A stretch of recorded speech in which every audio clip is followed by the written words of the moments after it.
My name's Leon Godwin, and I'm here to talk to you about the cultural shift towards Microsoft Azure.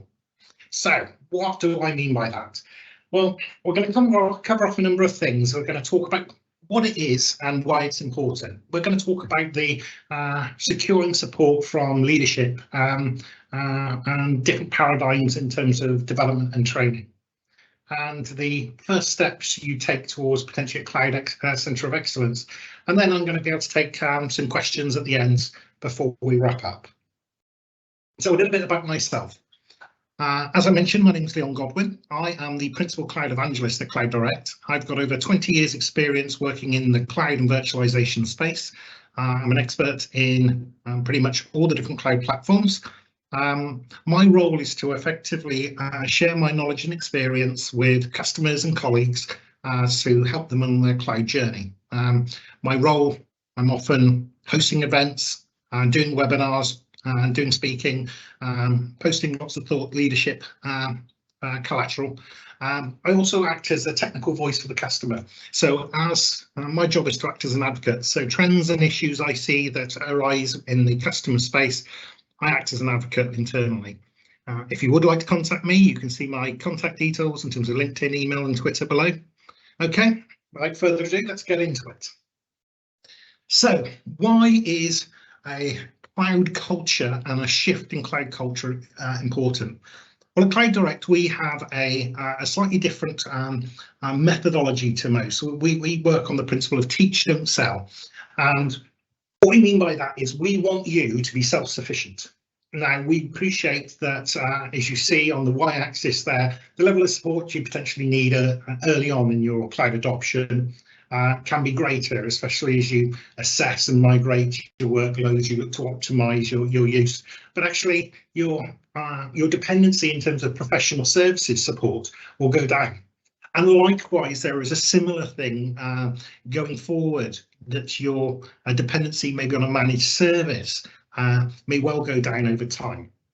But actually, what you want to do is, if you want to get to a space where you're self-sufficient and you're innovating more, then you need to be able to shift the cloud culture, the process of delivering and maximizing the value out of cloud is different than just lift and shift your workloads to the cloud. So if, for example, if you're in the audience now and you're just saying, I had a bunch of workloads on site and I just want to put them in the cloud, or I put them in the cloud and that's all I want, then this session isn't going to be for you. But if you're an organization that wants to get the maximum benefit out of cloud, then you've got to appreciate that the different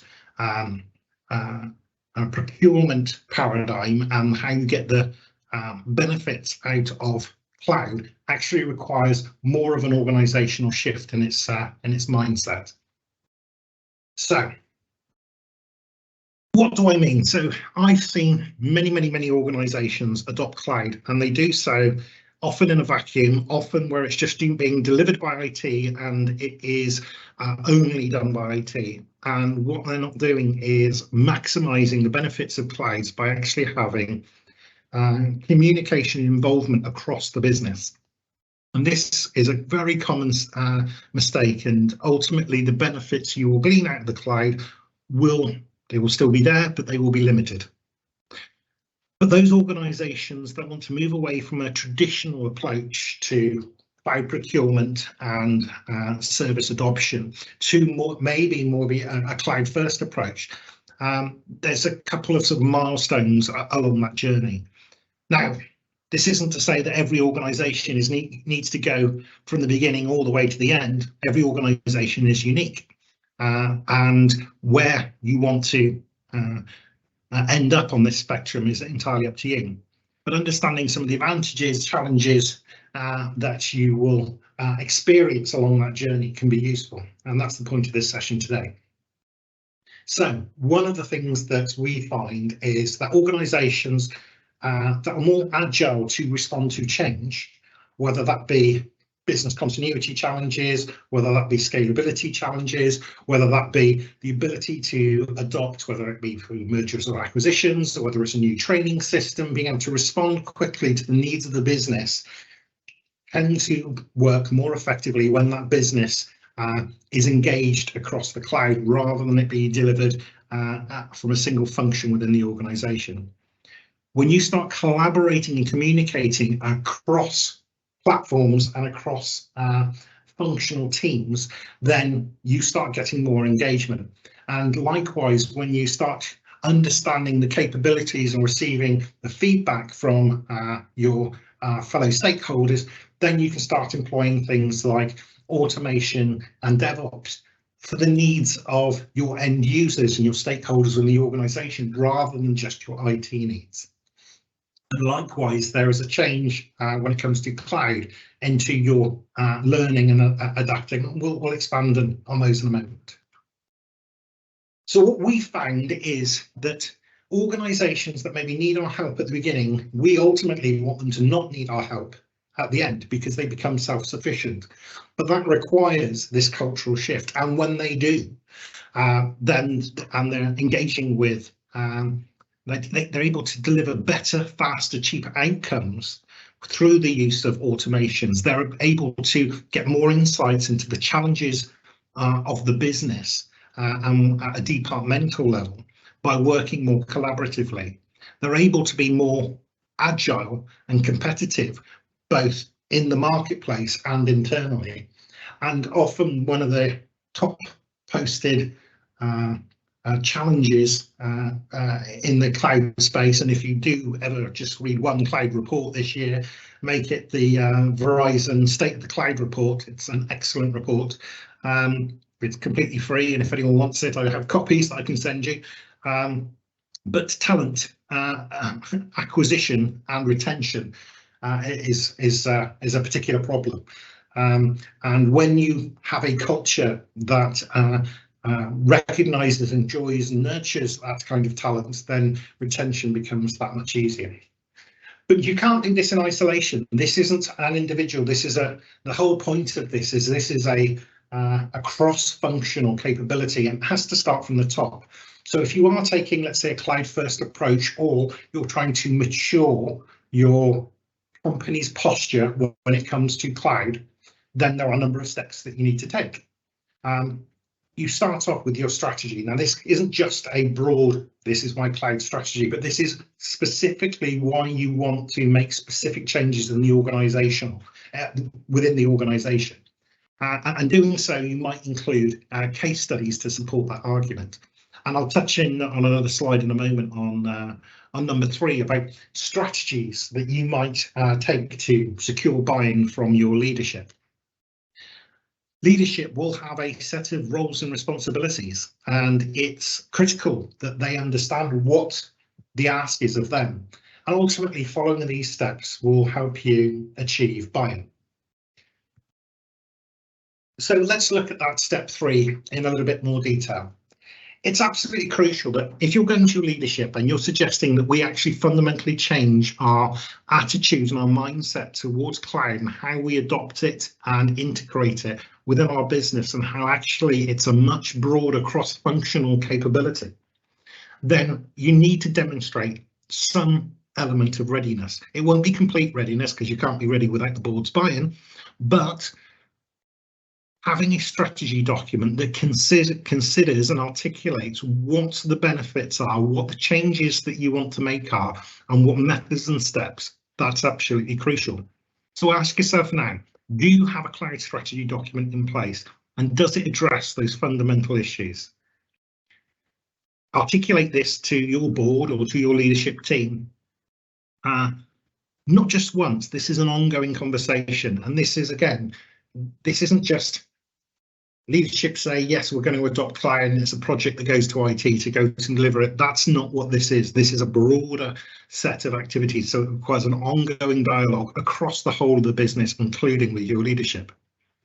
So when you can clearly articulate the benefits of a cloud first approach or a more mature cloud approach than just changing your hosting environment, for example, you need to be able to articulate all the benefits that will be enjoyed from this change.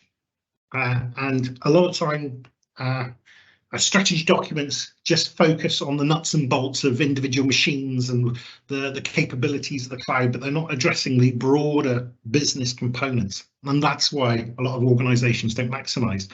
And so when you're articulating these benefits and you're bringing your use cases and saying, look, these are other organizations that are similar to ours. They've been through this journeys and these are the outcomes they've got. Be armed with that, but also be armed with the fact that your board will have reservations, they will have concerns, and you need to preempt what those concerns might be. And your readiness by showing you are addressing those concerns shows that your readiness is in a more mature setting, much more likely to go and get buy-in. Now, another thing that I see again and again and again, and to be honest, early on in my career, I may have been guilty of it myself, is the traditional learning paradigm is the company turns around and says, right, here is a training course. They go off on a training course and maybe they'll do that training course. Maybe they'll go and do a certification at the end of that. And then maybe they'll go and parlay that, that certification into a job, a better paid job with someone else. It's a very, very common thing that's been around for donkey's years. But this individual focus on training is the wrong approach. When you are looking at adopting cloud in meaningful business ways, then you need to bring everyone along with you and raise everyone up, not just focus on the individual.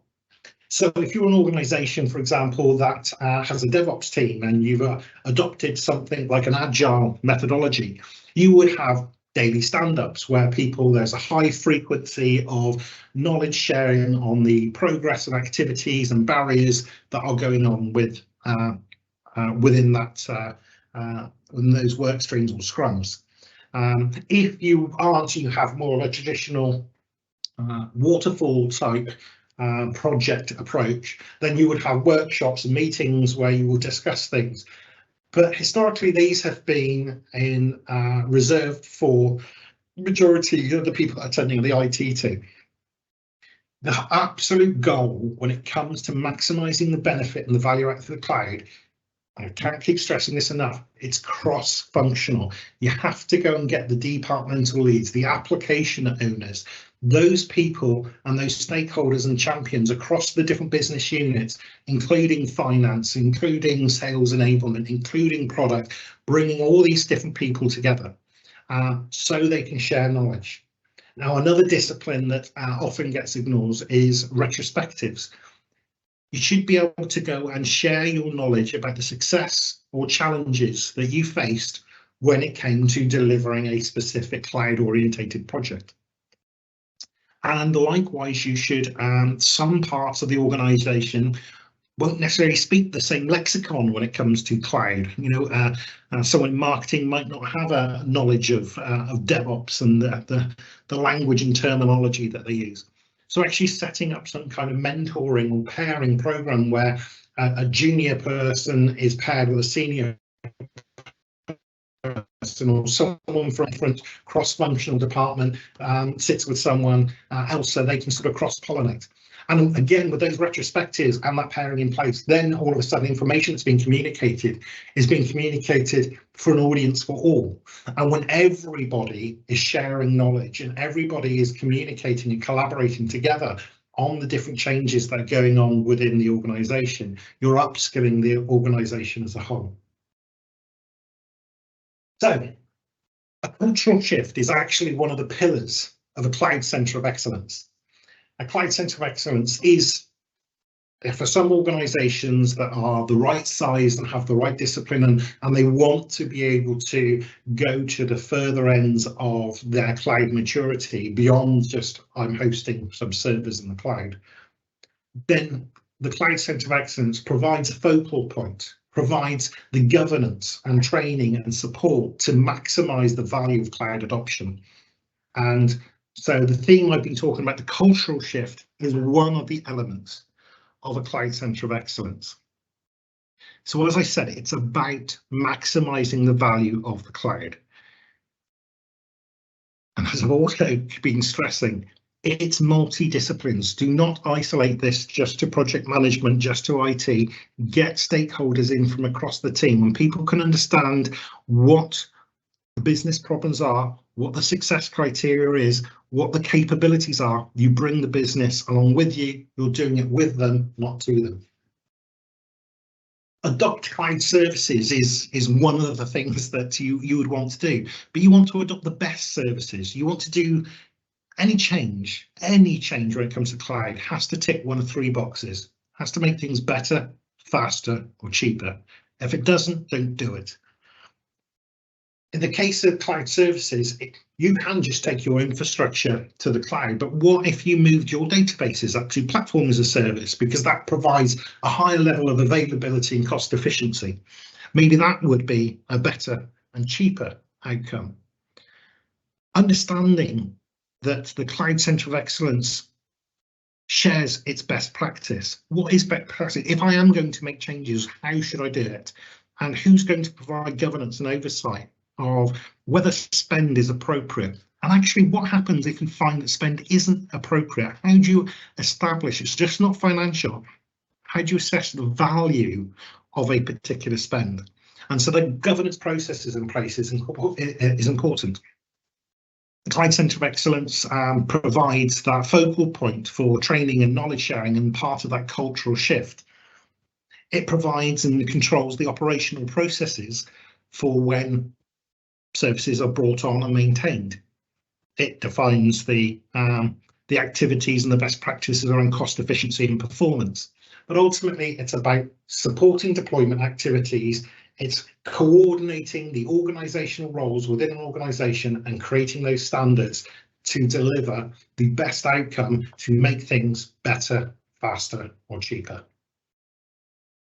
So as we come towards the end of this webinar, I just want to touch on some of the things that a CCoE might do in a little bit more detail.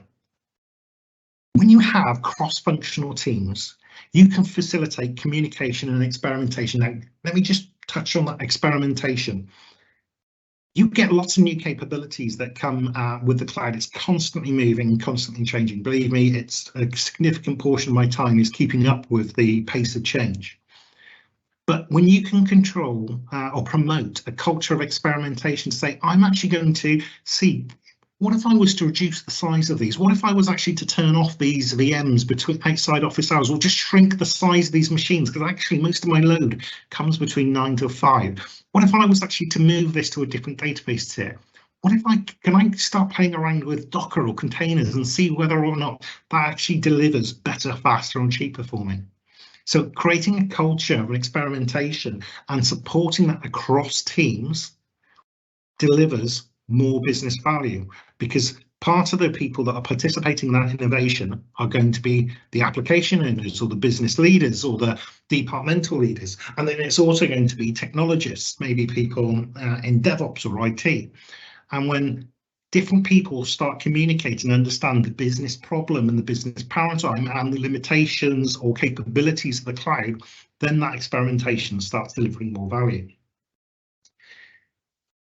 One of the other big things, as I mentioned, technology is changing at a hell of a pace. You've got rafts of AI stuff going on at the moment, and I've been writing extensively about AI on LinkedIn. There's lots of stuff going on, and filtering through the noise and the stuff that's actually got a business focus is important. But who in your business is evaluating whether, for example, AI is something that would be useful for your business? Is it something you can go and adopt? Actually, believe me, I've got a demonstration coming up that actually proves it's much easier than you think. In fact, I outsourced it as a thought experiment, and I delivered a very capable AI solution for £106 using freelancers on Fiverr. Having that ability to be able to experiment and evaluate new technologies to see whether it drives business value, would that £106 be well spent in your organisation if the outcome is that you can turn around and say, oh, do you know what, I can start getting insights into my data I never had before, or I can start providing better customer experiences? Well, what's the framework? Who's supporting that? Who's encouraging it? That's what a Cloud Centre of Excellence does. And that's what a lot of organisations that don't have that cultural shift are not undertaking. And then finally, if you're going to do it in a best practice way. So having that guidance and best practice. If I want to adopt AI, for example, and I'm just picking one product and That's because it's a bit zeitgeist at the moment. What if we are to go and adopt that? What is the best practice? Have I got documented procedures in terms of how I'm going to treat the data? Because maybe it's customer data, maybe it's, if it's the charity, maybe it's donor data. Have you have an established set of policies about how you're going to use that data and what the limitations are?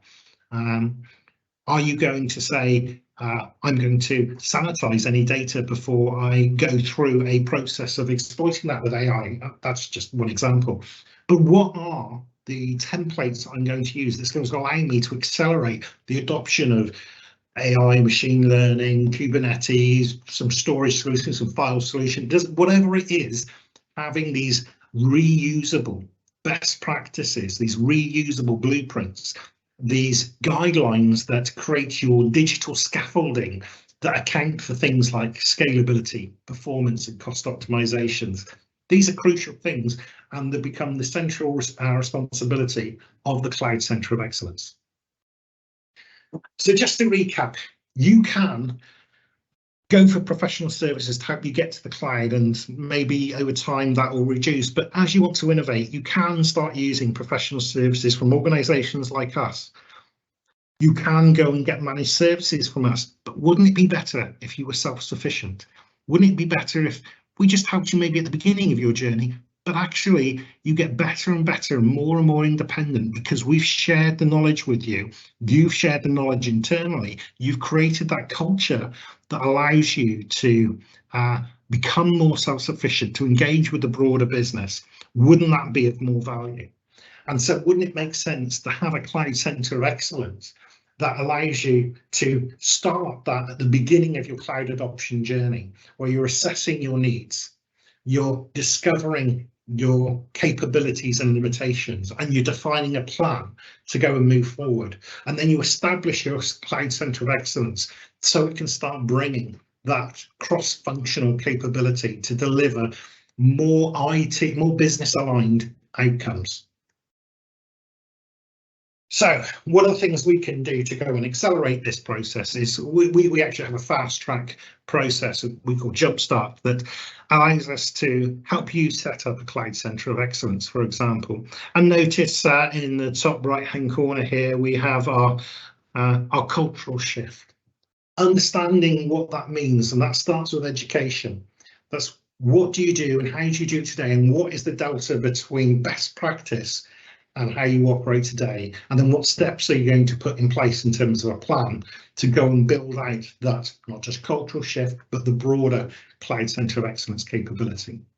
How are we going to share knowledge? Do you need us to go and maybe perhaps participate in the Cloud Centre of Excellence and provide some roles whilst we transition some knowledge to your internal stakeholders, and then we can take and step back and you can become more self-sufficient and independent? This zero dependency model, where you're removing your long-term dependency on suppliers, allows you, because you know your business better than we do, and understanding and enabling your staff to be more effective in their role and to be able to collaborate and align business outcomes with cloud adoption is key. And the Cloud Centre of Excellence is one of the better vehicles for doing that. So that is it from me. So I don't know if there are any questions. Like I mentioned, if there aren't any questions, then that's absolutely fine. I think Adam is moderating. He can let me know if there are any questions. But if they're not, or if anyone does want to reach out to me, you saw my contact details. You can see them in this. I'm in the meeting invite. You can reach out to me if you're interested in a copy of that Verizon State of the Cloud report. Like I say, if there's only one thing you read this year, I'd make it that. And yes, so Adam, are there any questions? Hi, John. Thanks for that. Currently, no questions have come through. No problem at all. Okay, we'll give it a couple of seconds, and if there aren't any questions, then I will wish everyone a wonderful afternoon, and thank you very much for your time. If you have any questions or concerns, I am a completely free resource and I'm here to champion you. So reach out if you need me. So if there's nothing else, I'll wrap the call up there and say thanks everyone. Take care.